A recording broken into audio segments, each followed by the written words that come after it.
Marriage is supposed to be a sanctuary, a place where two people build something meaningful together, where trust isn't just expected, but earned through years of shared experiences, sacrifices, and unwavering commitment. For 15 years, I believed I had that sanctuary. I believed in the vows we spoke, the life we constructed, and the future we planned. I was wrong. My name is Jason Miller, and this is the story of how my wife destroyed everything we built, not through some momentary lapse in judgment, but through calculated deception that spanned months. This isn't a tale of redemption or reconciliation. There's no Hollywood ending where love conquers all. This is about the harsh reality of infidelity, the legal battles that follow, and the painstaking process of reclaiming your life when someone you trusted implicitly decides you're no longer worth their loyalty. I'm a mechanical engineer at a mid-sized manufacturing firm in Charlotte, North Carolina. Nothing glamorous, but it provided well for our family. My wife, Melissa, worked part-time as a dental hygienist, mostly for the social aspect and to keep her credentials active. We had two kids, Emma, 13, and Tyler, 10. We lived in a comfortable four-bedroom house in a good school district. On paper, we were the American dream. But paper burns easily. The signs were there, I suppose. Looking back with the clarity that only devastation can provide, I can see them scattered throughout our final year together like breadcrumbs I was too trusting to follow. The new workout routine that started in January, the sudden interest in updating her wardrobe, the phone that went everywhere with her, including the bathroom, late nights at work when the dental office closed at 6, girls' nights that became increasingly frequent. I ignored them all. Not because I was naive, but because I trusted her. Because in 15 years, she'd never given me reason not to. Because I was busy with my own career, with coaching Tyler's soccer team, with helping Emma navigate the treacherous waters of middle school. Because I believed that we were partners, that we were solid, that we were different from the statistics. The truth came out on a Tuesday in October, delivered not through a tearful confession or a dramatic confrontation, but through a series of text messages I accidentally discovered while looking for a photo she'd taken of Tyler's science project on her iPad. The device was synced to her phone, and the messages populated in real time while I held it. What I read shattered my world in the span of 30 seconds. The messages were explicit, detailed. They spoke of hotel rooms and lunch breaks, of feelings and futures, of complaints about me and dreams that didn't include our children. They went back months. The man on the other end was someone I knew, not a friend, but an acquaintance. Someone who'd been to our home. Someone who'd shaken my hand. I won't pretend I handled the discovery with grace. I didn't. But I also didn't make the mistakes I've heard about from others who've walked this path. I didn't confront her immediately. I didn't destroy evidence in a fit of rage. I didn't make threats or promises I couldn't keep. Instead, I took photos of everything. I documented dates, times, and details. I opened a separate bank account the next morning and started redirecting my direct deposit. I consulted with an attorney before I said a single word to Melissa. I did everything by the book, because in North Carolina, adultery still matters in divorce proceedings, and I was going to make damn sure it mattered in ours. This story isn't just about the betrayal itself. It's about what came after. The legal warfare, the custody battles, the social fallout, and the systematic dismantling of the life Melissa thought she could maintain while destroying our marriage. It's about how I protected my children from the worst of it while ensuring their mother faced the full consequences of her choices. It's about the discovery that she wasn't just unfaithful, but that her infidelity had cost our family in ways beyond the emotional. It's also about the man she chose over us, and how his involvement in our destruction became his own undoing. North Carolina is one of the few states left where you can sue a third party for alienation of affection, a legal relic that allows a betrayed spouse to seek damages from the person who interfered with their marriage. Most people don't know this law exists. I didn't until my attorney explained it during our first meeting. By the time I was done, both Melissa and her affair partner would understand exactly what it means to destroy a family in a state that still holds people accountable for such destruction. The Tuesday. I discovered the truth started like any other. I woke at 6:15, showered, dressed in the same rotation of business casual clothes I'd worn for years, and headed downstairs to start coffee. Melissa was still asleep. She didn't have to be at the dental office until 9 on Tuesdays. The kids were moving around upstairs, the familiar sounds of morning chaos filtering through the ceiling. Emma appeared first, already dressed and scrolling through her phone with the intensity only a 13-year-old can muster before 7 in the morning. "Morning, sweetheart," I said, pouring her a glass of orange juice. "Morning." She didn't look up. "Big day?" "Just school." The universal teenager response. Tyler thundered down the stairs moments later, his hair sticking up in 3 different directions despite my reminders the night before to shower before bed. "Buddy, you look like you stuck your finger in a socket," he grinned, completely unbothered. "Can I have waffles?" "Toaster's right there. Don't burn them this time." The drive to Lake Norman took 43 minutes. I didn't speed. I didn't weave through traffic. I kept my hands at 10 and 2, maintained the speed limit, and let the GPS guide me to the address I'd pulled from Melissa's location history. The cabin sat back from the road, tucked behind a stand of pines that probably looked charming in the rental photos.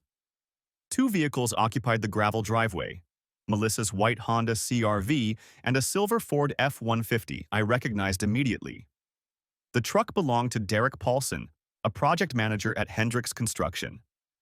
We'd met at a charity golf tournament 2 years ago. He'd been to our house for a backyard barbecue. Tyler had asked him about building tree houses.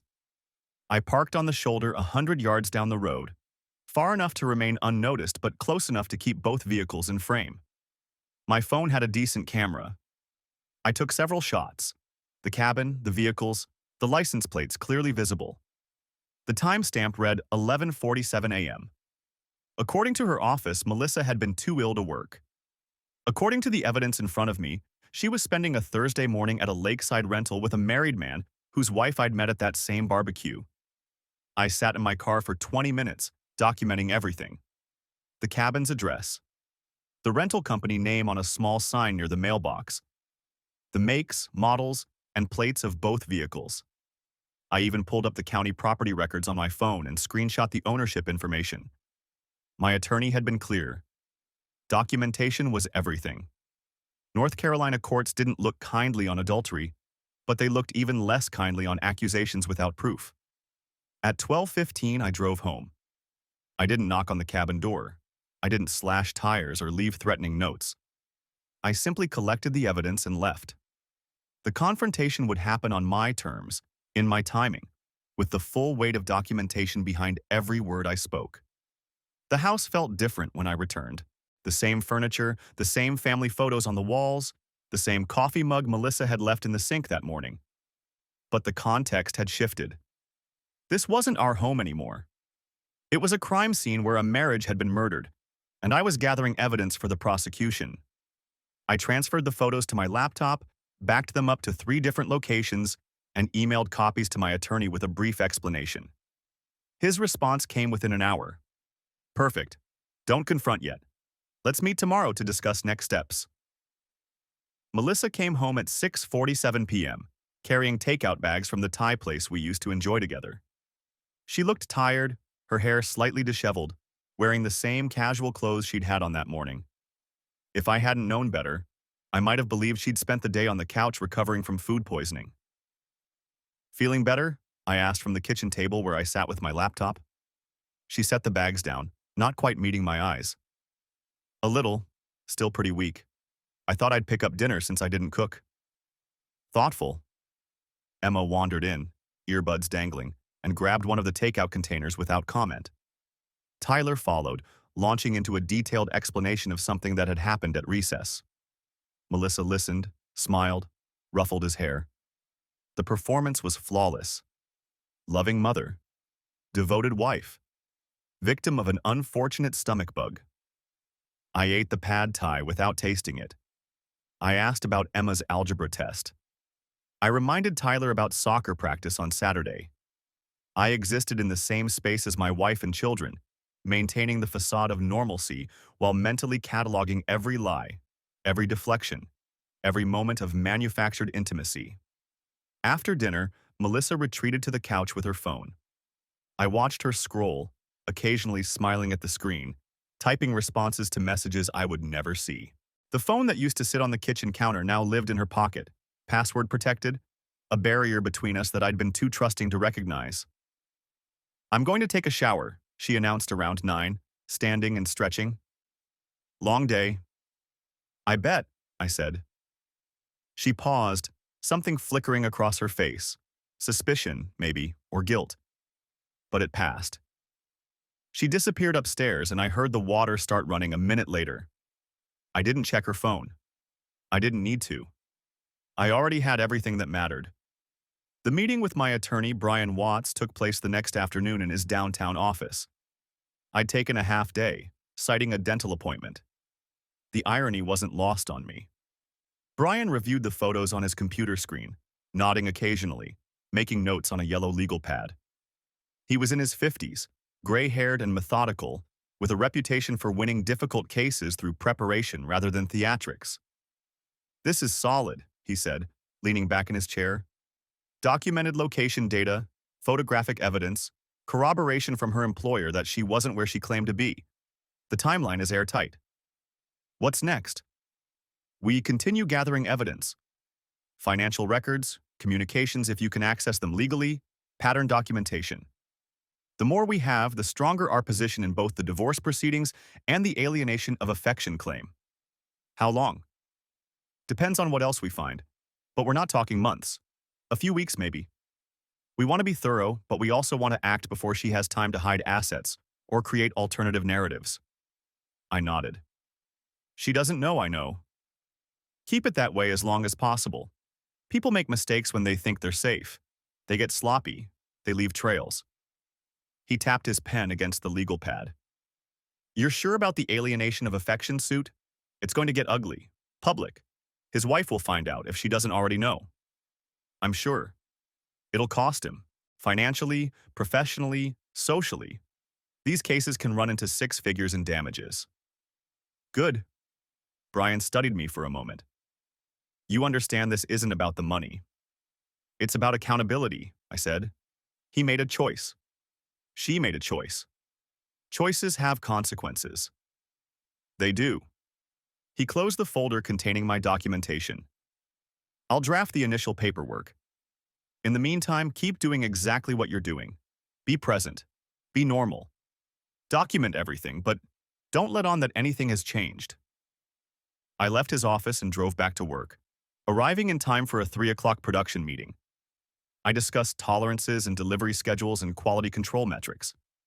I functioned. I performed. Just like Melissa had performed over dinner the night before, pretending everything was fine while the foundation crumbled beneath us. That evening, Melissa announced she was meeting her sister for drinks. She'd be home by 10. She kissed my cheek on her way out, a casual gesture of affection that felt like a violation. I didn't follow her. I didn't need to. Her phone's location sharing was still active on the family account. Another detail she'd forgotten in her confidence that I would never think to check. I watched the blue dot on my screen travel not to her sister's house, not to any bar or restaurant, but back to Lake Norman. Back to the cabin. Back to Derek Paulson and whatever fantasy they'd constructed in the ruins of 2 marriages. I screenshot the location, added it to my growing file of evidence, noted the time and date. At 10:23 p.m., Melissa came home smelling of wine and wearing a smile that didn't reach her eyes. She asked about the kids, already asleep upstairs. She commented on a movie trailer she'd seen advertised. She moved through our house like she belonged there, like she hadn't spent the evening in another man's bed while I put our children to sleep and documented her betrayal. "Good time with your sister?" I asked. "Yeah, we needed to catch up." "I'm sure." She looked at me then, really looked, and I saw the calculation behind her eyes, wondering if I suspected, measuring her performance, deciding whether to add another layer to the lie or let it stand. "I'm exhausted," she said finally. "I'm going to bed. Sleep well." She disappeared upstairs and I sat alone in the living room, listening to the house settle around me. The refrigerator hummed. The heating system clicked on. Somewhere outside, a dog barked. Normal sounds of a normal evening in a normal house where nothing was normal anymore. I pulled up the photos on my phone one more time. The cabin, the vehicles, the timestamps, the incontrovertible evidence of choices made and lies told. Soon, I would confront her. Soon, the facade would shatter. Soon, Derek Paulson would discover that destroying someone's marriage came with a price tag he hadn't anticipated. But not yet. Not until every piece was in place. Not until the documentation was complete. Not until there was no possible escape from the consequences they'd both earned. I was an engineer. I understood systems, tolerances, and structural integrity. I knew that buildings collapsed not from single failures but from cascading weaknesses, one supporting element failing after another until the whole structure came down. Melissa and Derek had created their own structural weakness. They'd removed the supporting elements of trust, honesty, and commitment. I was simply going to document the collapse. The morning of November 15th, I woke up with complete clarity about what needed to happen next. I'd spent 3 weeks gathering evidence, 3 weeks watching my wife kiss me goodbye before driving to another man's bed, 3 weeks coaching Tyler's soccer team while calculating the financial impact of hotel rooms charged to our joint credit card. Brian had been explicit during our last meeting. You've got enough to bury her in court. But if you want maximum leverage, especially for the alienation suit against Derek, we need financial documentation, credit card statements, bank records, anything showing marital assets used to facilitate the affair. I'd already secured copies of our statements going back 18 months. What I found made my hands shake with something beyond anger. A cold, precise fury that sharpened rather than clouded my thinking. $4,347.89 in hotel charges at the Marriott near the airport. Multiple purchases at Victoria's Secret, none of which I'd ever seen her wear. A $287 dinner at a steakhouse downtown on an evening she'd told me she was attending a continuing education seminar for dental hygienists. The seminar I'd later verified didn't exist. She'd spent our money that should have gone toward Emma's braces or Tyler's college fund, on lingerie for another man. Brian had reviewed everything with the satisfied expression of a craftsman admiring quality tools. North Carolina courts take a dim view of dissipation of marital assets. Every dollar she spent on this affair strengthens your position. And for the alienation suit, this demonstrates the affair's financial impact on your household. What kind of damages are we looking at? I'd asked. Hard to predict. I've seen alienation cases settle for anywhere from $50,000 to $500,000, depending on the defendant's assets and how egregious the conduct. Derek Paulson is a project manager at a major construction firm. He's got resources. And this, he'd tapped the folder of evidence, shows deliberate, sustained interference with your marriage. That plays well. The plan was simple. I would confront Melissa on Saturday, November 18th, after Tyler's soccer game. Emma would be at a friend's house for a sleepover. Tyler would go to my brother's place for the afternoon. I'd already arranged it, telling my brother I needed to have a serious conversation with Melissa about our finances. Not a lie, technically. That gave me 3 days to prepare the final pieces. On Wednesday evening, Melissa came home from work at 7:30, a full 90 minutes after the dental office closed. Her hair was slightly damp, recently showered. She smelled like unfamiliar soap. Traffic was terrible, she said, setting her purse on the kitchen counter. There was an accident on I-77. I checked the traffic reports later. No accidents, no delays. I smiled at her. That's frustrating. Did you eat? Grabbed something on the way. Another lie. The credit card showed no charges that evening. She'd eaten with Derek, probably at his place. How was your day otherwise? I asked, loading dinner plates into the dishwasher. She shrugged, scrolling through her phone. Same as always. Mrs. Patterson came in for her cleaning, complained about her gums bleeding the whole time like she doesn't ignore every piece of flossing advice I give her. The casual fabrication of her day amazed me. She'd constructed an entire alternate reality, complete with mundane details designed to bore me into not asking follow-up questions. How long had she been doing this? How many evenings had I nodded along to complete fiction? I'm taking Tyler to my brother's on Saturday after the game, I said, keeping my tone neutral. Thought we could have the afternoon to ourselves. Maybe talk about some things. Something flickered in her expression. Wariness, maybe guilt, but it vanished quickly. Talk about what? Just us. Feels like we haven't had a real conversation in months. She studied me for a moment, and I wondered if she sensed something. But then she smiled, and it looked almost genuine. That sounds nice. I'd like that. The ease of her agreement told me she had no idea what was coming. She thought she was still in control, still managing both worlds successfully. Thursday afternoon, I met with Brian one final time before the confrontation. Everything's in order, he said, spreading documents across his desk. I've drafted the divorce petition, adultery as grounds, which affects alimony eligibility in North Carolina. I'm requesting primary custody with her having supervised visitation until we can assess the stability of her situation. Supervised? That surprised me. She's been lying to her employer, disappearing during work hours, engaging in high-risk behavior. We argue it demonstrates poor judgment that could affect the children's welfare. Probably won't stick long-term, but it gives us negotiating room. He pulled out another document. This is the alienation of affection complaint against Derek Paulson.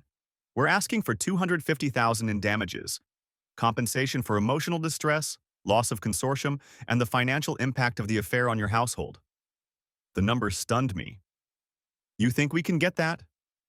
I think we can get him to settle for half that to avoid trial. His wife doesn't know yet, does she? Not unless he's told her.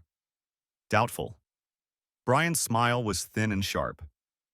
Discovery in an alienation suit is extensive. Every text message, every email, every hotel receipt becomes public record if this goes to trial. Most defendants settle to avoid that exposure, especially defendants with marriages of their own to protect. When do we file? Monday morning. You confront her Saturday, file for divorce first thing Monday. We'll serve Derek by end of business Monday. Hit them both before either has time to coordinate a response. I thought about Derek receiving those papers at work, or worse, at home, with his wife present. I thought about him realizing that his comfortable life was about to detonate just like mine had. I felt nothing resembling sympathy. Friday evening was surreal in its normalcy. Melissa made spaghetti for dinner. Tyler told us about a kid in his class who'd brought a lizard to school and lost it in the cafeteria. Emma complained about a group project where she was doing all the work while her partners contributed nothing. That's frustrating, sweetheart, Melissa said, reaching across the table to squeeze Emma's hand. Maybe talk to your teacher about reassigning the groups? The maternal concern in her voice sounded genuine. And maybe it was. That was the thing I was still trying to reconcile. She could be a good mother, while simultaneously destroying our family. The two realities coexisted without apparent contradiction in her mind. After dinner, she curled up next to me on the couch while we watched some home renovation show she liked. Her head rested on my shoulder. Her hand found mine. "This is nice," she murmured. "We should do this more often." I looked down at her. This woman I'd loved for 15 years. This stranger who'd been living a double life in my house and felt the weight of what tomorrow would bring. "Yeah," I said. "We should." That night, I lay awake long after she'd fallen asleep beside me. I listened to her breathing, steady and untroubled. She had no idea that in less than 24 hours, everything would be different. No idea that I'd spent weeks planning this moment with the same methodical precision I brought to engineering projects. Part of me, a small, dying part, wanted to wake her up and ask why. What had I done wrong? What had Derek offered that I couldn't? When had she decided our marriage was disposable? But I knew those questions had no answers that would satisfy me. And more importantly, I knew that asking them would make me look weak when I needed to be strong. Tomorrow wasn't about understanding. It was about accountability. I got out of bed quietly, went downstairs to my office, and reviewed the folder one final time. Photographs of her car at the cabin, screenshots of text messages, credit card statements, bank records, her work attendance records that Brian had subpoenaed, showing multiple unexplained absences. Everything was ready. I thought about calling my brother, or maybe my father, just to hear a friendly voice. But it was 2 in the morning. And besides, what would I say? That I was nervous? Scared? That despite everything, some irrational part of me still hoped there was an explanation that would make sense of all this? There wasn't. I knew there wasn't. I closed the folder and went back upstairs. Melissa hadn't moved, still sleeping peacefully in our bed. Tomorrow, I thought. Tomorrow it all comes down.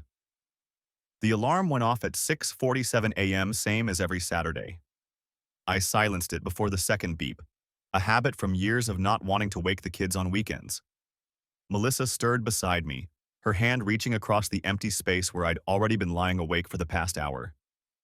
"Morning," she mumbled, voice thick with sleep. "Morning." I kept my tone neutral, the same as I'd kept it for the past 3 weeks. "I'll start the coffee." Downstairs, I went through the motions. Coffee in the filter, water in the reservoir. The machine gurgled to life while I pulled out Tyler's soccer uniform from the dryer. Game day? The last normal thing that would happen before everything changed. My phone buzzed. Brian Watts, even though it was barely 7 on a Saturday. Everything ready for Monday. Courier service confirmed for Derek's office at 9 a.m. You good for today? I typed back, ready. 3 letters. 15 years of marriage reduced to 4 letters in a period. The coffee finished brewing. I poured 2 cups, added cream to Melissa's the way she liked it, and carried both upstairs. She was sitting up in bed, checking her phone. She smiled when she saw the coffee. "You're the best." I wondered if she'd texted him this morning. If Derek was awake in his own bed, next to his own unsuspecting wife, reading messages from mine. The thought should have made me angry, but I'd burned through anger weeks ago. What remained was colder, more useful. "Tyler's game is at 10, I said. "Emma's sleeping over at Brittany's tonight, remember?" "Right," Melissa sipped her coffee. "And Tyler's going to your mom's after the game?" "Yeah, she's taking him to that new arcade place." The lie came easily now. My mother knew everything. She'd been horrified, then furious, then grimly supportive.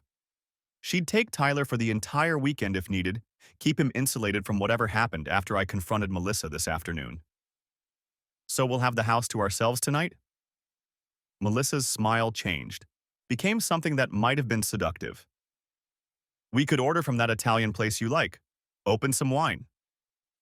The audacity of it struck me silent for a moment. She was planning a romantic evening with me while probably texting her lover. Or maybe she'd already made plans with Derek for later, after she'd gone through the motions with her husband. "Sounds good," I said. She reached for my hand. I let her take it, felt her fingers intertwine with mine.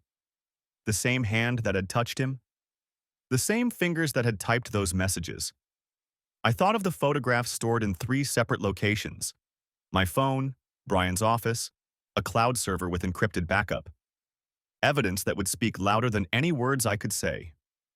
"I love you," she said. I looked at her. Really looked. Her hair was messy from sleep, face bare of makeup, wearing one of my old college t-shirts. This was the woman I'd married, the woman who'd held my hand in the delivery room twice, who'd cried at our wedding and laughed at my terrible jokes and built a life with me that looked perfect from the outside. But I didn't know her anymore. Maybe I never had. "I love you too," I said, because it was easier than the truth. Because I had 9 hours to get through before I could stop pretending. Tyler's team won 3-2. He scored the final goal in the last 2 minutes, a beautiful shot that sailed past the goalkeeper's outstretched hands. The parents in the stands erupted. I cheered, took photos, high-fived the other coaches. Melissa stood on the sidelines, recording on her phone, shouting Tyler's name. We looked like any other family, happy, intact. "Did you see that, Dad?" Tyler crashed into me, grass-stained and sweaty and grinning. "Did you see?" "I saw. That was incredible, buddy." Melissa joined us, hugged Tyler despite his protests about being gross. "My superstar," she said, kissing the top of his head. Tyler squirmed away, spotted his teammates heading toward the parking lot. "Can I go to Jake's house? His mom said they're getting pizza." I glanced at Melissa. She checked her phone. Of course she did. then nodded. Sure, but Grandma's picking you up at 5, remember? I know. He was already running toward Jake's minivan. We walked to our cars in silence. The November air had that crisp quality that promised winter. Leaves scattered across the parking lot, brown and brittle. I thought about seasons changing, about how everything looked the same until suddenly it didn't. I need to run some errands, Melissa said when we reached her sedan. Pick up dry cleaning, maybe hit Target, or maybe drive to meet Derek. Maybe spend the afternoon in some hotel room, using the credit card I'd already documented. The one she thought I didn't know about. Okay, I said. I'll be home around 3. Still good for dinner tonight? Definitely. She kissed me, quick and casual. The kiss of a wife who had nothing to hide. See you later. I watched her drive away. Pulled out my phone and opened the tracking app I'd installed on our shared phone plan. The little blue dot that represented Melissa's location moved south on Highway 77, away from Target, away from the dry cleaners, toward the same lakeside cabin where I'd photographed her car 3 weeks ago. Of course. One last piece of evidence. One final confirmation of everything I already knew. I got in my truck and drove home. The house felt different when I walked in alone. Emptier. I'd lived here for 8 years, but suddenly it felt like a stage set. All the furniture and family photos just props in a performance that was ending. I went to my office and pulled out the folder Brian had prepared.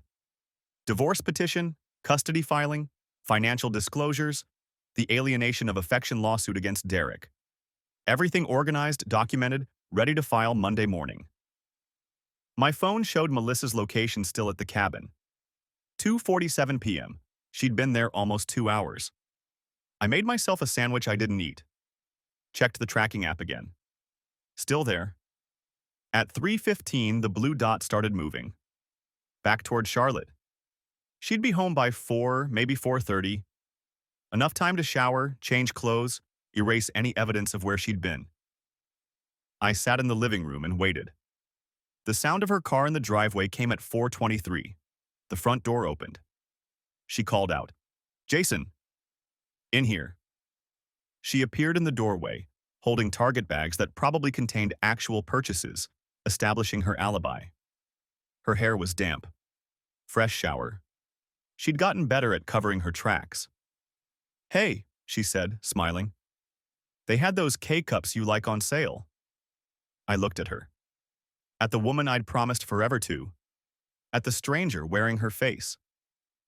"How was Target?" I asked. "Fine, crowded." She set the bags down. "I'm going to change before we order dinner. That Italian place doesn't deliver until 5, right?" "Melissa, sit down." Something in my voice made her freeze. "What's wrong?" "Sit down," I repeated.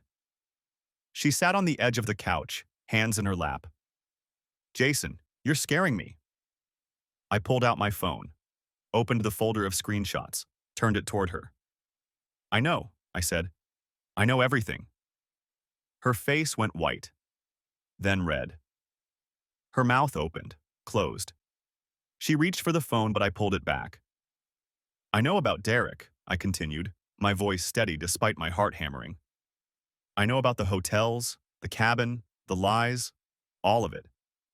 Jason, I have documentation, messages, photos, credit card statements, your location history." I set the phone on the coffee table between us. "I've had it for weeks." She stared at the phone like it was a snake. "Weeks?" "3 weeks, since the night I found the messages on your iPad." "Why didn't you—" She stopped, swallowed. "Why didn't you say anything?"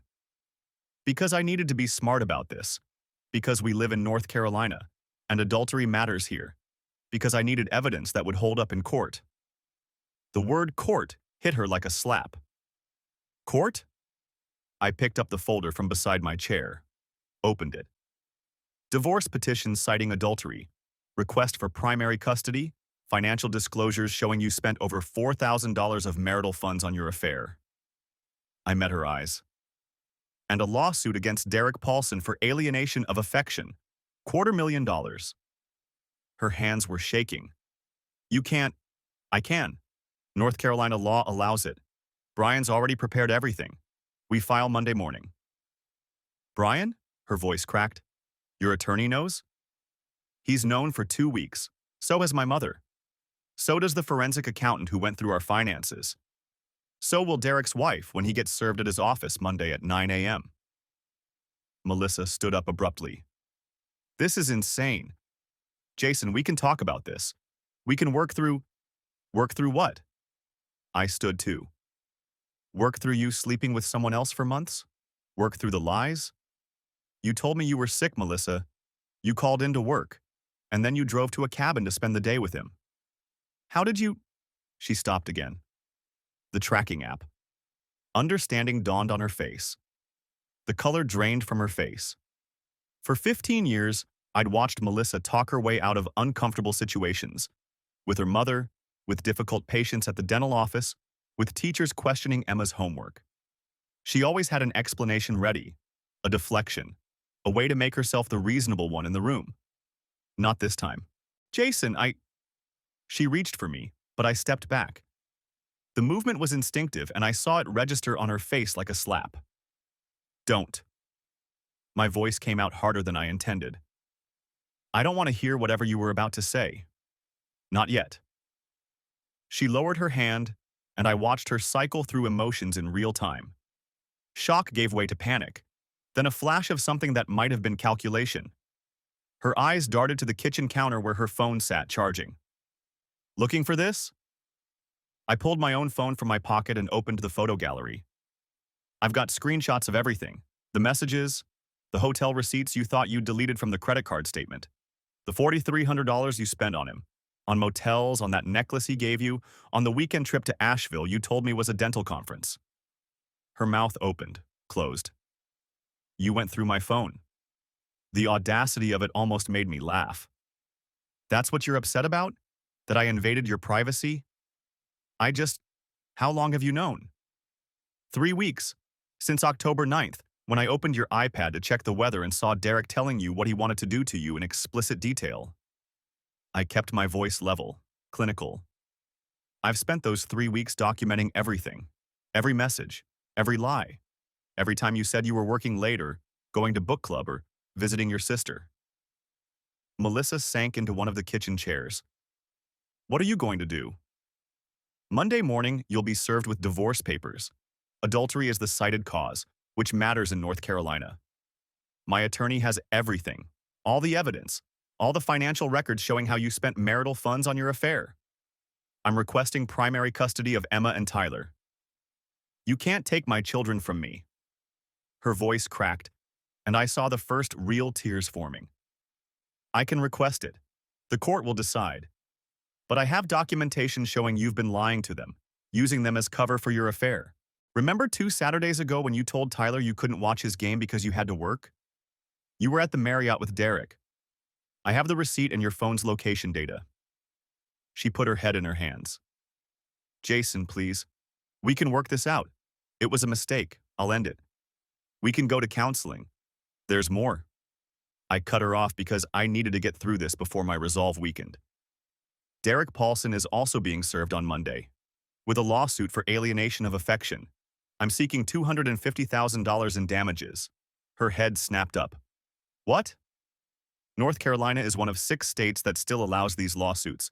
My attorney confirmed we have an excellent case. Derek knew you were married. He's been to our house, for God's sake. He pursued a relationship with you anyway. The law allows me to hold him financially accountable for destroying our marriage. That's insane. You can't. I can, and I am. I leaned against the counter, needing the support. Does his wife know? Melissa's silence was answer enough. I thought not. She'll find out Monday when he's served. That's on you and Derek, not me. You're going to destroy his life over this? The question hung in the air between us, and I felt something cold settle in my chest. He helped destroy mine. He gets to face consequences. That's how this works. Melissa stood abruptly, her chair scraping against the floor. I made a mistake, Jason. I'm sorry. I know I hurt you, but what you're doing, it's vindictive. It's cruel. Cruel. The word tasted bitter. I gave you 15 years. I trusted you. I worked overtime so you could cut back your hours and spend more time with the kids. I coached Tyler's soccer team, helped Emma with her math homework, took care of your mother when she had surgery, and you repaid that by sleeping with someone we knew, someone who shook my hand at the neighborhood barbecue while he was sending you messages about what hotel to meet at. It wasn't like that. Then what was it like? I pushed off the counter, taking a step toward her. Explain it to me, Melissa. Help me understand how this happened, because I've spent 3 weeks trying to figure out what I did wrong, what I missed, how I failed so completely that you decided Derek Paulson was worth throwing away our family. She wrapped her arms around herself, looking smaller than I'd ever seen her. You didn't do anything wrong. Then why? I don't know. Her voice was barely a whisper. I felt invisible, like I was just Tyler's mom and Emma's mom and the woman who cleaned the house and scheduled the dentist appointments. Derek made me feel seen. He paid attention to me. I wanted to throw something. Instead, I counted to 5, then 10. I paid attention to you. I asked about your day. I complimented you. I tried to plan date nights, but you were always too tired or had other plans. Plans with him, she admitted, and at least she had the decency to look ashamed. How long? I asked. The messages go back to February, but when did it actually start? She hesitated, then January. At the New Year's party the Robertsons threw. We were both outside and we just started talking, and I don't need the details. I held up my hand. Just the timeline. When did it become physical? Late February. 8 months. 8 months of lies. Of her coming home and kissing me hello, of her sleeping in our bed, of her sitting across from me at dinner while our children talked about their days. 8 months of her living a double life while I remained oblivious. Where are the kids? She asked suddenly, as if just remembering they existed. Emma's at Kayla's house. Tyler's at my parents'.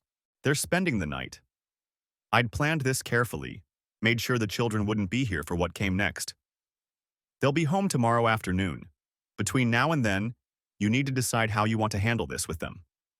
What do you mean? I mean they're going to find out. The divorce, the lawsuit against Derek, it's going to be public. Emma's old enough to understand what adultery means. Tyler will figure it out eventually. You can either tell them yourself, or you can let them hear it from someone else. Melissa's face crumpled. Please don't make me do that. Please, Jason. They'll hate me. They might. That's a consequence you'll have to live with. I moved toward the doorway, needing distance. I'm going to pack a bag and stay at a hotel tonight. Tomorrow, I'll be back before the kids get home. We'll sit down together and tell them we're getting divorced. You can decide how much truth you want to include. Where will I go? That's not my problem anymore. The words felt harsh, but I meant them. You have friends, you have family, you have Derek. Figure it out. I started up the stairs, but her voice stopped me. I do love you, Jason. I know you don't believe that now, but I do. I never meant for this to happen. I turned back to look at her. This woman I'd built a life with, and felt nothing but emptiness where love used to live. You know what the worst part is? I actually believe you. I believe you didn't mean for this to happen. But you made choices, Melissa. Every time you texted him, every time you lied to me and the kids, every time you met him at that cabin, those were choices, and now you get to live with the consequences of those choices. I didn't wait for her response. I climbed the stairs to our bedroom. My bedroom, I corrected myself, and pulled a duffel bag from the closet. Clothes, toiletries, phone charger. The motions were automatic, mechanical. Downstairs, I could hear Melissa crying, but I felt disconnected from it, like I was watching someone else's life fall apart. My phone buzzed. A text from Brian. Everything okay? Call if you need anything. I typed back, it's done. See you Monday. 20 minutes later, I was in my car, pulling out of the driveway. In the rearview mirror, I could see the house where I'd lived for 12 years, where my children had taken their first steps, where I'd believed I was building something permanent. The light in the kitchen was still on. Melissa's silhouette moved past the window. I put the car in drive and didn't look back. The weekend passed in a surreal blur of normalcy. I made pancakes Sunday morning while Melissa stayed in the guest room. Tyler asked why Mom wasn't feeling well, and I told him she had a headache. Emma didn't look up from her phone. The lie came easily. I'd learned from the best. Sunday afternoon, I took the kids to my brother's house in Gastonia. David didn't ask questions when I said I needed them to stay overnight, just ruffled Tyler's hair and told Emma she could beat his high score on whatever game teenagers played these days. I'd tell them the truth soon. Just not yet. Not until the paperwork made it real. Monday morning arrived with crystalline autumn sunshine, the kind of perfect November day that feels like a cosmic joke when your life is imploding. I drove to Brian's office at 8:30, the manila envelope of evidence on my passenger seat. The building was one of those renovated tobacco warehouses in South End, all exposed brick and industrial lighting that probably cost more than my first car. Brian was waiting with coffee and a woman I hadn't met before. Jason, this is Patricia Nguyen. She'll be handling the alienation of affection claim. Patricia was maybe 35, with sharp eyes and a handshake that could crack walnuts. She specializes in these cases. How many have you done? I asked, sitting in the leather chair across from Brian's desk. 17 in the last 4 years. 14, settled 2 before trial, lost 1. She opened a leather portfolio. The one I lost, the plaintiff had no documentation, just suspicion and circumstantial evidence. You, Mr. Miller, have the opposite problem. Almost too much evidence. We'll need to organize it strategically. Brian slid the divorce petition across his desk. 23 pages of legal language that reduced 15 years to asset divisions and custody schedules. My signature line waited at the bottom, next to Melissa's empty space. She'll be served at work this afternoon, Brian said. I've arranged for a process server to deliver it at 2 o'clock, after the lunch rush but before they close. Public enough to make it real, private enough to avoid a complete scene. I signed. The pen was heavy, or maybe my hand was. Hard to tell. Patricia laid out the alienation lawsuit next. We're filing this simultaneously against Derek Paulson. The beauty of North Carolina law is that we don't need to prove your marriage was perfect, just that it existed, that it was healthy enough to continue, and that his actions destroyed it. Your documentation proves timeline, intent, and damages. What kind of damages are we talking about? I asked. Economic and emotional. The cost of this divorce, therapy for you and the children, loss of consortium, mental anguish. We're asking for $250,000, but I think we can get close to that in settlement. These cases rarely go to trial. Most defendants don't want their spouse finding out in a courtroom. Derek's wife doesn't know yet? Patricia's smile had teeth. She will by end of business today. He'll be served at his office. The lawsuit names him specifically and details the affair. It's public record the moment we file. I thought about Derek's wife, Amanda, I thought her name was. We'd met once at a company barbecue, maybe 2 years ago. She'd been pregnant then, or recently pregnant. There was a baby now, I was pretty sure. The collateral damage was spreading, ripples in a pond I'd thrown a boulder into. But I hadn't thrown it. I just stopped pretending the water was calm. File it, I said. I went to work because the alternative was sitting home waiting for Melissa to call, and I'd done enough waiting. The manufacturing floor was loud with machinery, familiar and grounding. I reviewed production schedules, approved a vendor change for steel suppliers, sat in a meeting about quality control metrics. Normal things, work things, things that made sense. My phone stayed silent until 1:47. The text came from a number I didn't recognize. This is Derek. We need to talk. I deleted it. 2 minutes later. Please. Before this gets worse. I blocked the number. At 2:15, Brian texted, Melissa served. As expected, she's upset. Her attorney will probably contact me by end of day. At 2:43, Derek served. His attorney already called. Wants to discuss settlement. I put my phone in my desk drawer and went back to work. The call I'd been expecting came at 6:30, just as I was leaving the office. Melissa's number. I let it ring 4 times before answering. You bastard. Her voice was raw, stripped of the careful control she'd maintained all weekend. You had me served at work, in front of everyone.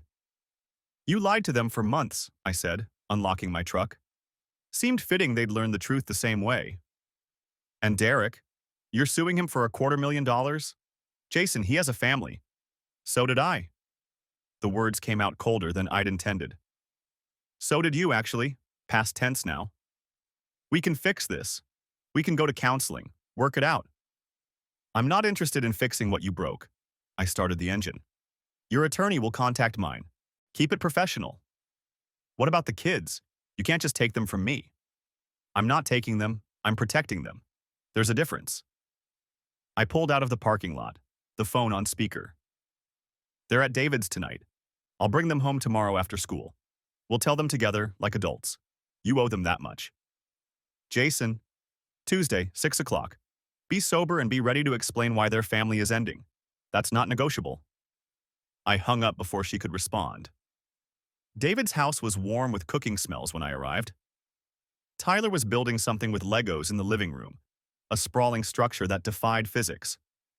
Emma was on the couch, predictably attached to her phone. Pizza's coming, David said from the kitchen. You look like hell.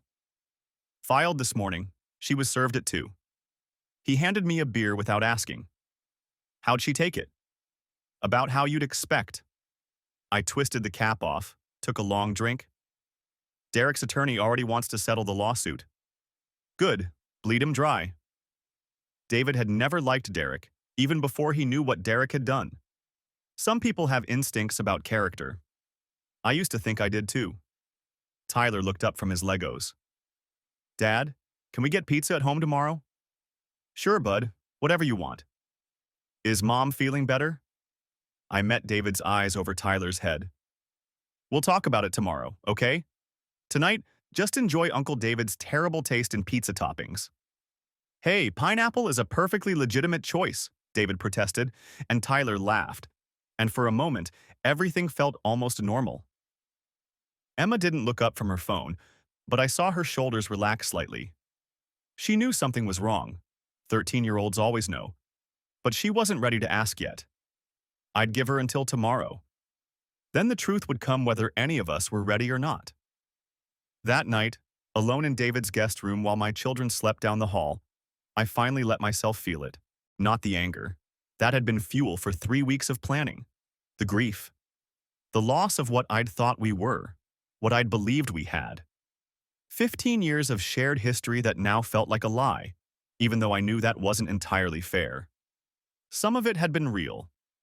The early years, probably. Before January. Before Derek. Before I became someone who sued people and documented betrayals and served divorce papers at dental offices. My phone buzzed. Another unknown number. I almost ignored it, then saw the preview. Mr. Miller, this is Amanda Paulson, Derek's wife. Can we please talk? I stared at the message for a long time. Then I turned off my phone and tried to sleep. The phone stayed off through the night. I slept in the guest room. My room now, I supposed, though the house still felt like enemy territory. Every piece of furniture held memories I'd rather burn than keep. The couch where we'd watched movies, the kitchen table where we'd eaten 1,000 dinners, the wedding photo in the hallway I'd walked past without taking down, some part of me not ready to erase 15 years in a single gesture. Tuesday morning arrived with the weight of obligation. I had to tell the kids. 6 o'clock, I'd promised myself. After school, after homework, before dinner. A timeline that felt both too soon and overdue. I turned my phone back on at 7 a.m. 34 missed calls. 18 from Melissa. 7 from numbers I didn't recognize. 3 from David checking in. 2 from Brian Watts. 1 from my mother, which meant she'd heard something. The rest were blocked numbers I assumed belonged to Derek. The voicemails could wait. Most of them anyway. I called David first. The kids sleep okay? I asked. Like rocks. Tyler wants to know if he can bring his Xbox next time. Emma's been glued to her phone, but that's standard. He paused. You doing all right? I'm picking them up at 5:30. I need to talk to them. You want me there? No, this one's mine. He didn't argue. David knew when to push and when to step back. Call me after. And Jason, you're doing the right thing. I wasn't sure there was a right thing anymore, just necessary things. Brian's voicemail was brief and professional. Derek's attorney called again. They're at 300,000 now. Call me when you can. 300,000. 50,000 more than I'd sued for. Derek was panicking, which meant his wife knew. Amanda must have delivered an ultimatum. Pay whatever it takes to make this disappear, or she'd take him for everything in their own divorce. The irony wasn't lost on me. Derek had helped destroy my marriage, and now his own was circling the drain. Collateral damage in a war he'd started. I didn't call Brian back yet. The settlement could wait until after I'd talked to Emma and Tyler. Work was a fog. I sat through a production meeting without absorbing a word. My project manager asked twice if I was feeling well. I blamed a stomach bug, which wasn't entirely a lie. I'd barely eaten since Saturday. At lunch, I drove to the house I'd shared with Melissa and started packing. Not everything, just what I'd need for the next few weeks. Clothes, toiletries, my laptop. The rest could be sorted during discovery or after the divorce finalized.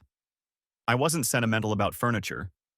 I found myself standing in Tyler's room, looking at his soccer trophies lined up on the shelf. 3 seasons of ASO, every participation medal and tournament prize displayed with the pride only a 10-year-old could muster. He'd asked me once if I thought he'd make varsity in high school. I told him if he kept working hard, absolutely. Now I wondered what kind of high schooler he'd become. Would this break him? Would he resent me for tearing the family apart, even though I wasn't the one who'd cheated? Emma's room was tidier, decorated with band posters and photos of friends I half recognized. A corkboard above her desk held reminders about assignments and a homecoming flyer from last month. She hadn't gone, said dances were stupid, but she'd kept the flyer anyway. She was 13, old enough to understand what divorce meant, young enough that it would reshape her entire worldview about relationships and trust. I'd seen the statistics. Children of divorce were more likely to divorce themselves, more likely to struggle with commitment.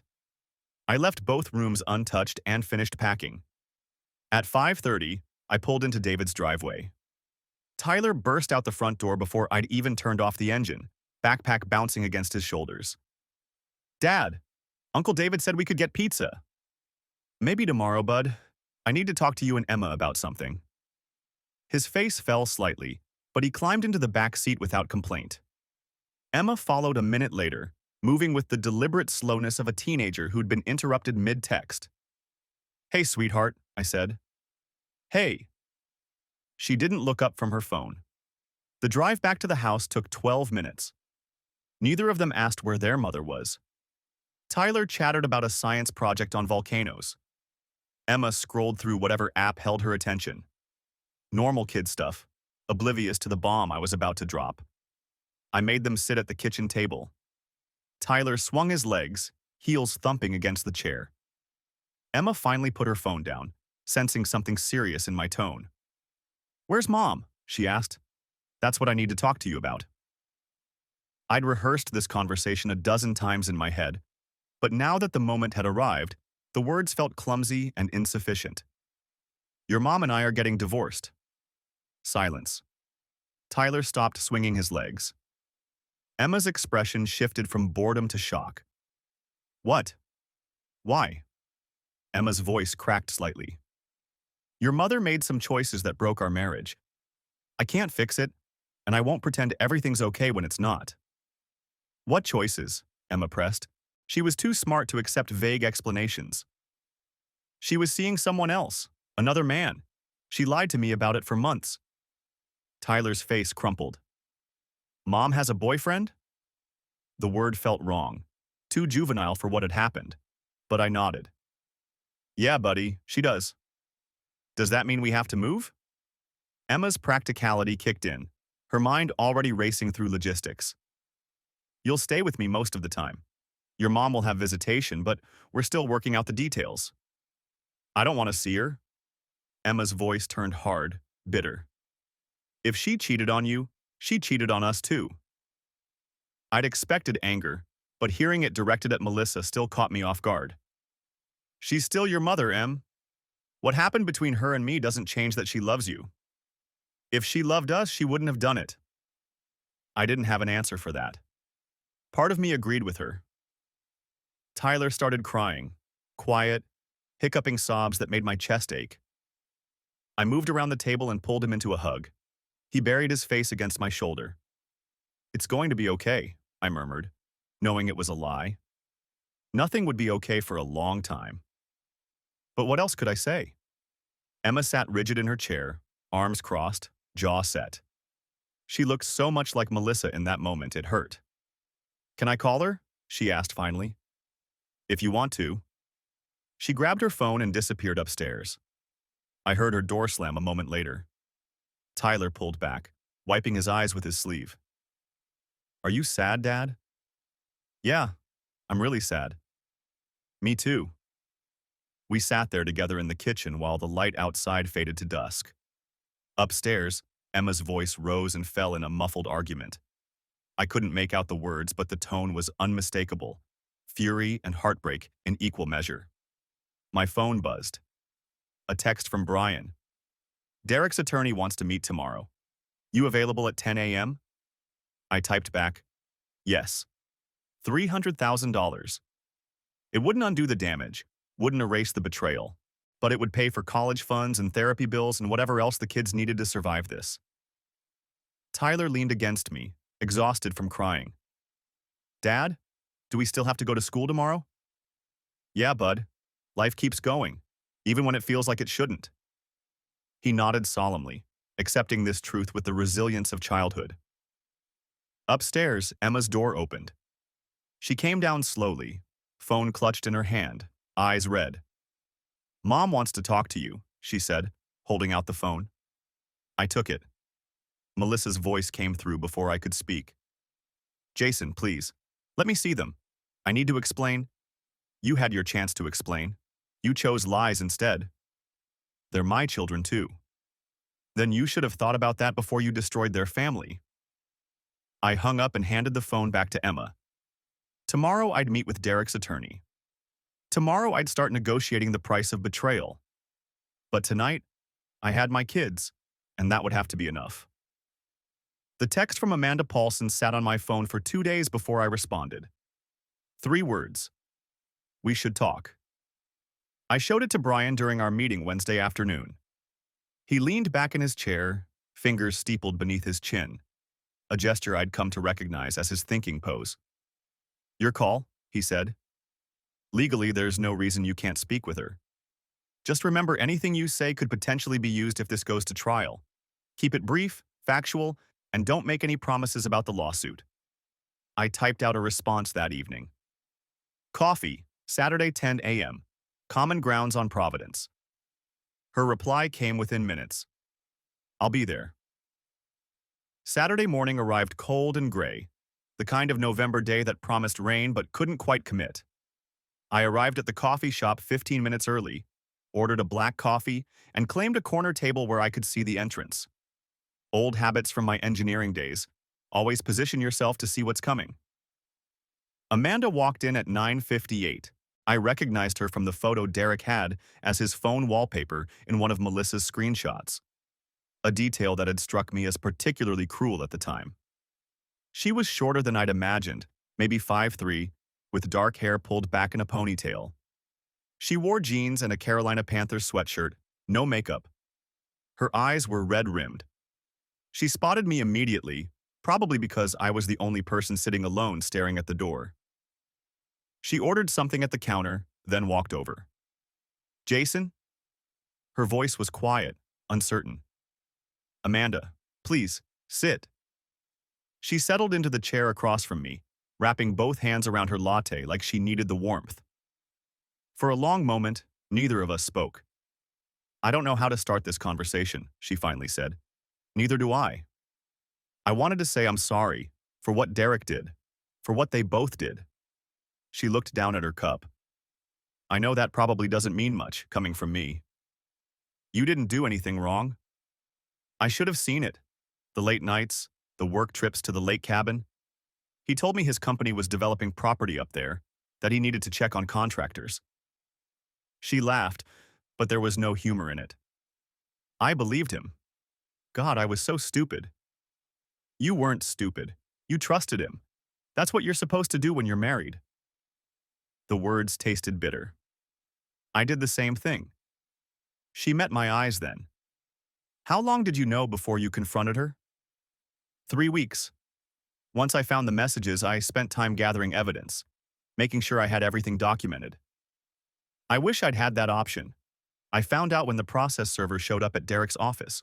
His assistant called me, panicking, asking if I knew what was happening. She took a shaky breath. I had to read about my husband's affair in a legal complaint, in front of his entire company. I hadn't considered that angle. The lawsuit had been strategic, a way to make Derek pay for what he'd done. But Amanda had been collateral damage. I'm sorry, I said, and meant it. That wasn't my intention. I know. Your lawyer made that clear when I called his office. She sipped her latte. I'm not here to ask you to drop the lawsuit if that's what you're worried about. Then why are we here? Because I wanted to meet you, to see the other person whose life they destroyed. She set down her cup. And because I thought you should know, Derek's attorney is pushing hard for a settlement because Derek doesn't want this going to trial. He's terrified of the details becoming public record. Your lawyer told you this? Derek told me. He's staying at his brother's place now, but he keeps calling, trying to explain, asking me to forgive him. Her jaw tightened. He said if this goes to trial, it'll ruin his career. The construction industry in Charlotte is small. Everyone knows everyone. He's worried clients won't want to work with him once the affair becomes public knowledge. I processed this information. Derek's attorney had raised the settlement offer to $300,000, but we hadn't responded yet. Brian wanted to wait, let Derek sweat. Are you going to forgive him? I asked. No. The word was flat, final. I filed for divorce Tuesday.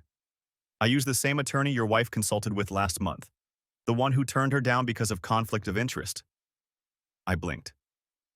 Melissa consulted with a divorce attorney? You didn't know? Amanda pulled out her phone, scrolled through something, then turned it toward me. It was a screenshot of a calendar entry from Derek's phone. M meeting with lawyer, 2 p.m. The date was October 28th. 4 days after I'd discovered the affair. 10 days before I'd confronted Melissa. Derek kept detailed records of their plans, Amanda said. I found them when I went through his laptop. They were going to wait until after the holidays to tell us. New Year's, apparently. They thought it would be easier on the kids if they had Christmas first. The coffee in my stomach turned to acid. Melissa had known I was about to discover everything, or had at least been preparing for that possibility, and said nothing. Had continued the charade, cooking dinners, asking about my day, kissing me goodnight. There's more, Amanda continued. They'd already looked at apartments together. Derek had a lease application filled out for a 2-bedroom place in South End. They were planning to move in together once your divorce was final. I set down my cup carefully, afraid I might crush it. Why are you telling me this? Because Derek's lawyer is going to argue that the affair was over, that they'd already ended things before you filed the lawsuit. It's not true. They only stopped seeing each other after the lawsuit hit. I thought you should know what you're really dealing with. Do you have proof? Documentation? I have everything. Text messages, emails, calendar entries, the lease application. Derek's an engineer like you. He documents everything. She smiled grimly. It's going to make my divorce very straightforward.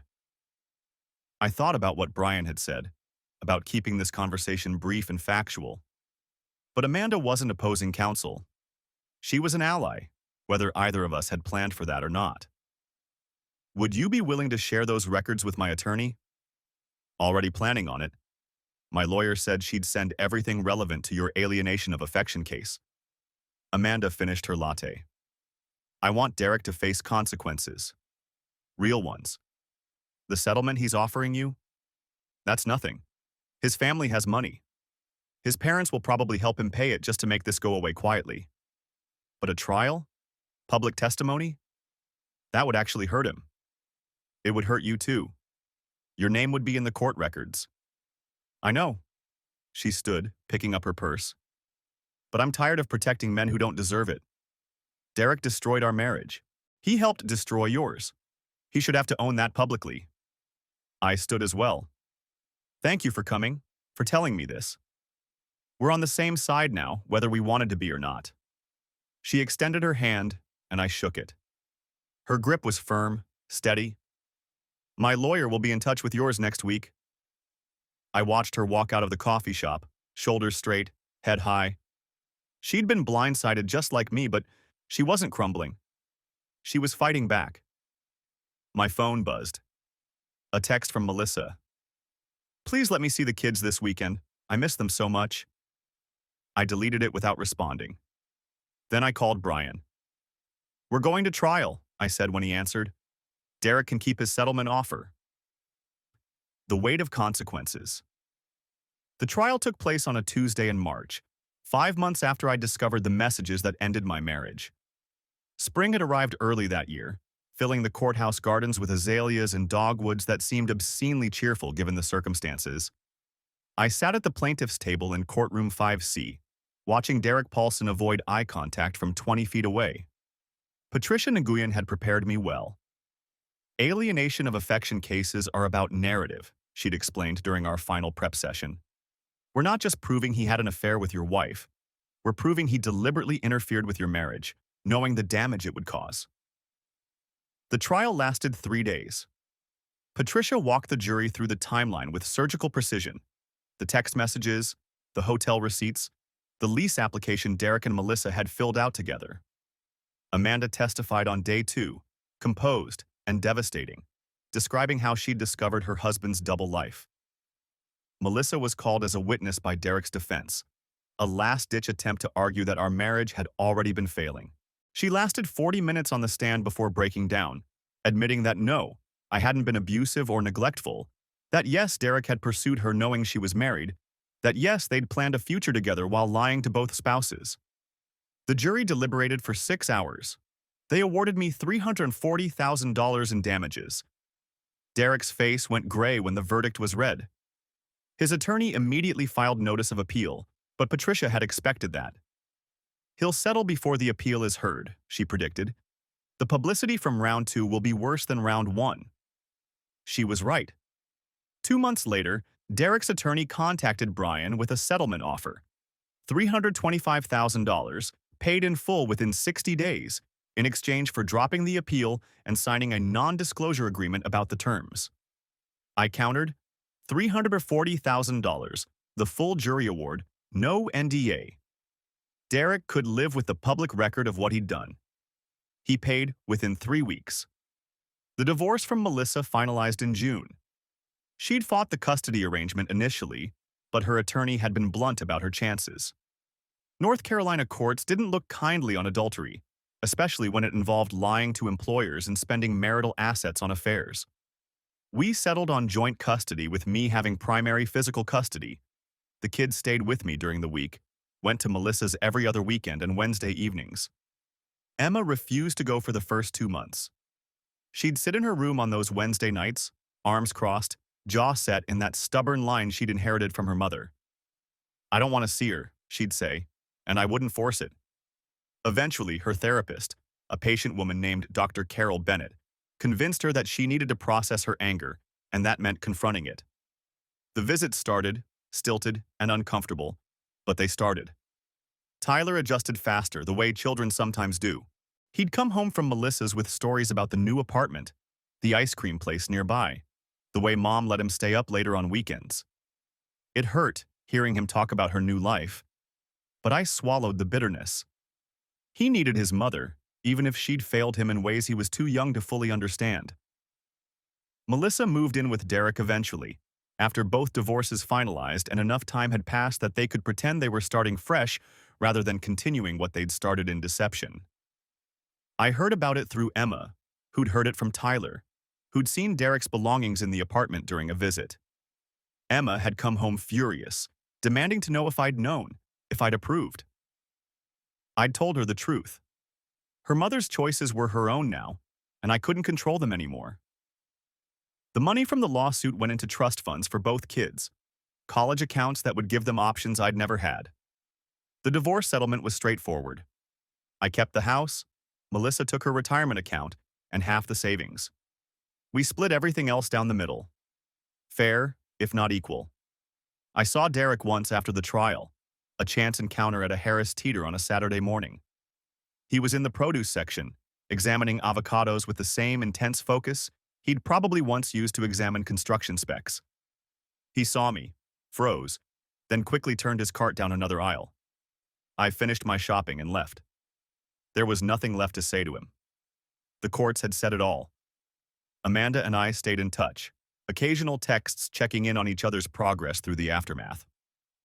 She'd remarried 2 years later, a quiet ceremony with a man who worked in medical equipment sales and had never been to Lake Norman. She sent me a photo, her in a simple white dress, genuinely smiling for what looked like the first time since I'd met her. Found someone who understands what honesty means, she'd texted. I'd sent back congratulations and meant them. My own dating life remained non-existent for 3 years. I threw myself into work, into coaching Tyler's soccer team, into helping Emma navigate high school applications. The idea of trusting someone enough to build a relationship felt impossible, like asking someone who'd survived a plane crash to enjoy flying. Dr. Bennett, who'd started seeing me individually after the kids' sessions proved I needed help too, called it rational self-protection that becomes irrational when maintained too long. At some point, she said, during a session in year 4, you'll need to decide if Melissa's betrayal defines the rest of your life, or if it was something terrible that happened that you survived. I met Jennifer at a work conference in Atlanta, 5 years after my divorce finalized. She was a quality control manager from a competing firm, funny and direct in ways that caught me off guard. We talked about manufacturing tolerances and Six Sigma methodologies, and somehow that evolved into dinner, then breakfast, then weekend phone calls that stretched past midnight. She'd been divorced too. Her ex-husband had been a gambling addict who'd hidden the problem until they'd lost their house. So I get it, she'd said when I finally told her my story. The betrayal. The way it makes you question everything you thought you knew about someone. Does it get easier? I'd asked. It gets different. You learn to trust again, but it's not the blind trust from before. It's eyes wide open trust, earned trust, better trust actually. We dated for 2 years before I introduced her to the kids. Emma was 18 by then, preparing for college at NC State. Tyler was 15, more interested in his Xbox than his father's love life. Both were polite, cautiously welcoming. Jennifer didn't try to be their mother. She was smart enough to know that position was filled, however imperfectly. She was just Jennifer, someone who made their dad happy, who showed up for Tyler's soccer games and asked Emma thoughtful questions about her engineering program. Melissa and Derek's relationship lasted 4 years before imploding. I heard about it through Tyler, who'd spent a weekend at their apartment and come home troubled. Derek yells a lot, he'd said. At mom, at his phone, at the TV. It's weird. 6 months later, Melissa called me. Not about the kids, not about logistics, just to talk. I know I don't have the right to ask, she said, but can I buy you coffee? We met at the same common grounds where I'd met Amanda years earlier. Melissa looked older, tired in ways that went beyond physical exhaustion. She'd cut her hair short, wore less makeup than I remembered. Derek and I broke up, she said after we'd sat down. I moved out last month. I'm sorry to hear that. I was, surprisingly. Not sorry for her pain, that felt like justice in a way, but sorry that she'd traded 15 years of marriage for 4 years of whatever she'd had with Derek. I'm not asking for sympathy. I know I don't deserve it. She wrapped her hands around her coffee cup, the same gesture Amanda had made years ago. I wanted to apologize. Really apologize, not the half-hearted sorry I gave during the divorce. I destroyed our family. I hurt you and Emma and Tyler in ways I can't fix. And I'm sorry. I looked at this woman I'd once loved, once trusted completely, once believed I'd grow old with. I felt nothing. Not anger, not satisfaction, not even pity. Just a distant acknowledgement that she was someone I used to know. I appreciate you saying that, I said. The kids will appreciate it more, especially Emma. She's still angry. I know. She won't return my calls most of the time. Melissa's voice cracked slightly. I don't blame her. She'll come around. Maybe not to where you want her to be, but to somewhere. She's got a good therapist. We talked for another 20 minutes, carefully avoiding anything too personal. She asked about my job. I asked about hers. She'd left the dental practice and was working at a different office across town. Starting over, she said, trying to figure out who she was outside of relationships that defined her. When we parted ways in the parking lot, she hugged me. I let her briefly, then stepped back. Take care of yourself, Melissa. You too, Jason. I watched her drive away, then sat in my truck for a few minutes, processing. Dr. Bennett had talked about closure, about how it wasn't something someone else could give you. You had to create it yourself. Maybe this was it. Not forgiveness, not reconciliation, but acknowledgement. She'd made choices. I'd made choices. We'd both survived them. I drove home to the house I'd kept, the one where Emma and Tyler had grown up, where Jennifer now spent most weekends. Tyler was in the living room, controllers in hand, gaming with friends online. He waved without looking away from the screen. Upstairs, I found Jennifer in my office, reviewing something on her laptop. She looked up when I entered. How'd it go? Fine. Weird, but fine. I sat on the edge of the desk. She apologized. That must have felt strange. It did. But I think it was something she needed to do more than something I needed to hear. Jennifer closed her laptop and stood, wrapping her arms around my waist. You're a good man, Jason Miller. Better than she deserved. I kissed the top of her head, breathing in the familiar scent of her shampoo. I'm working on it. Emma graduated from NC State with a degree in mechanical engineering, following in her father's footsteps in ways that made my chest tight with pride.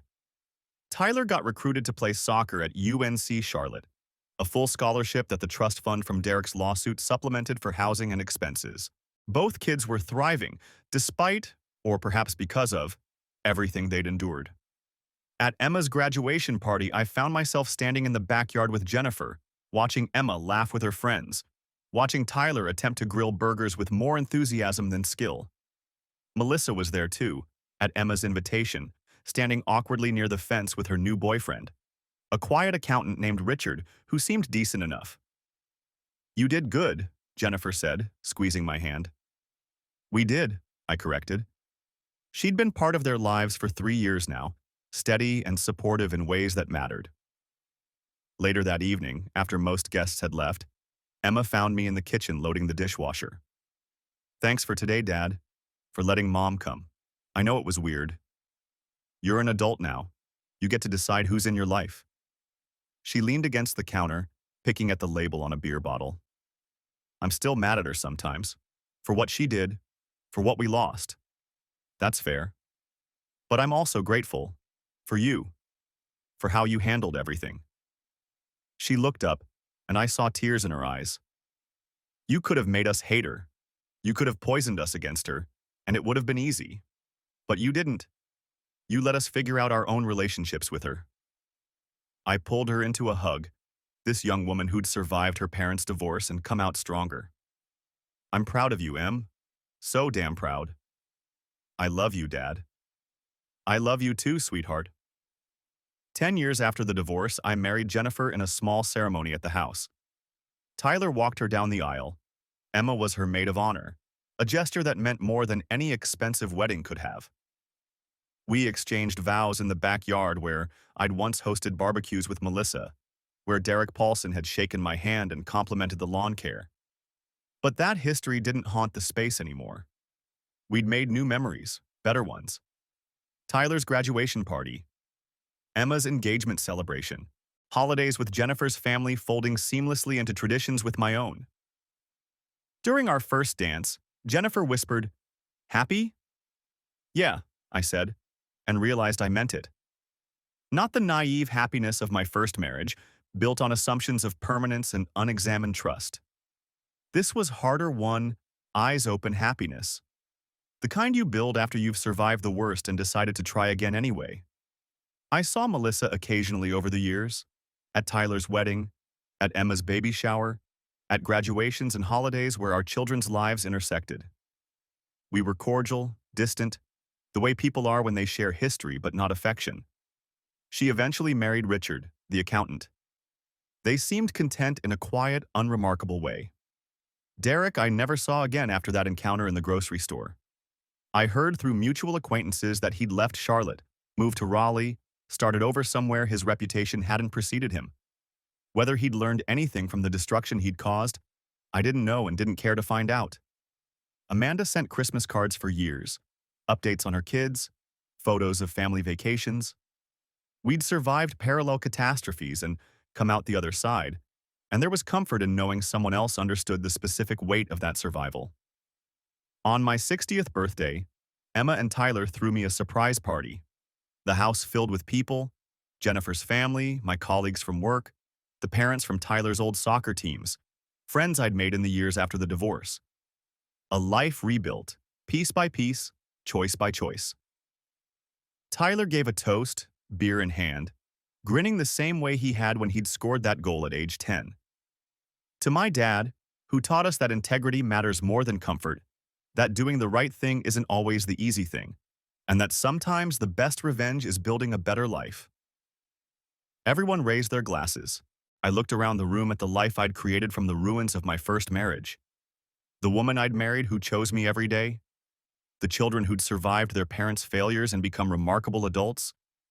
The grandchildren who knew me only as the steady presence who showed up for every recital and game. Melissa had taken 15 years from me. Derek had helped her do it. But they hadn't taken everything. They hadn't taken my ability to trust again, to love again, to build again.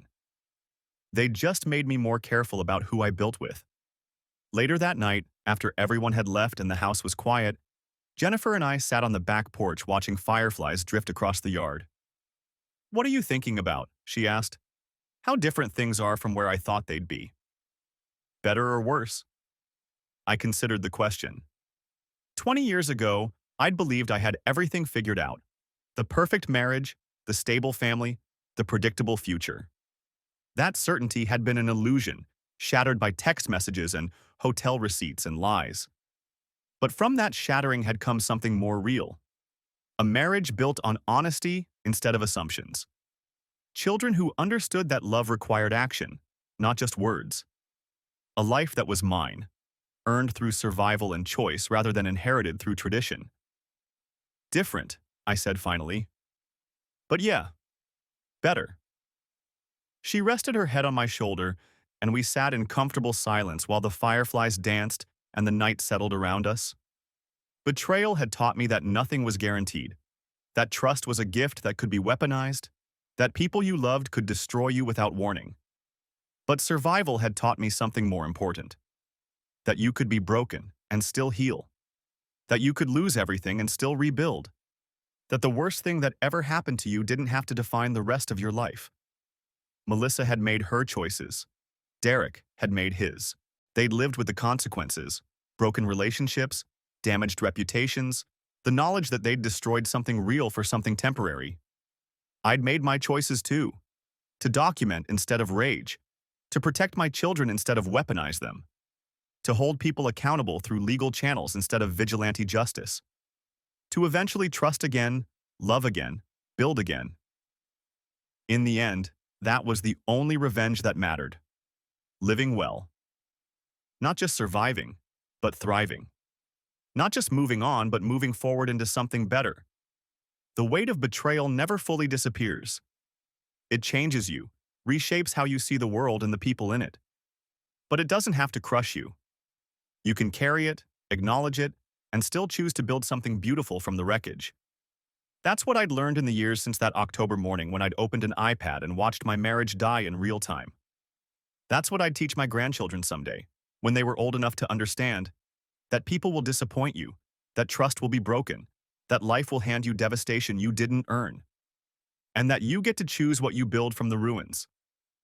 I chose this. A spring evening on a back porch, fireflies in the yard, a woman I loved beside me, children who'd survived and thrived, a life that was imperfect and real and mine. Melissa had taken 15 years, but she hadn't taken my future. That I'd built myself. And it was enough.